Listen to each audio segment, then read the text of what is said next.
أعوذ بالله من الشيطان الرجيم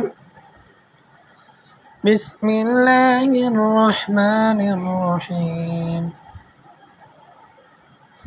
وضو کے بعد کی دعا۔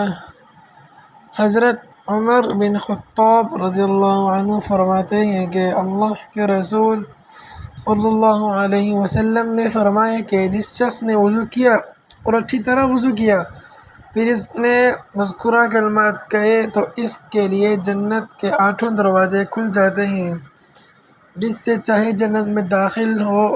وہ کلمات یہ ہیں: اشہد ان لا الہ الا اللہ وحدہ لا شریک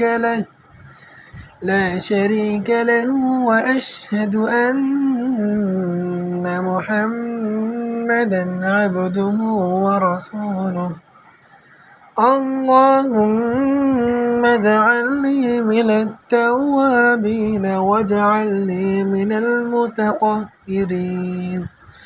ترجمہ: میں گواہی دیتا ہوں اللہ کے سوا کوئی معبود نہیں ہے، وہ تنہا ہے، اس کا کوئی شریک نہیں، اور میں گواہی دیتا ہوں کہ محمد صلی اللہ علیہ وسلم اللہ کے بندے اور اس کے رسول ہیں۔ اے اللہ مجھے بہت توبہ کرنے والوں میں اور خوب پاک رہنے والوں میں شامل کر دے۔ صدق اللہ العظیم۔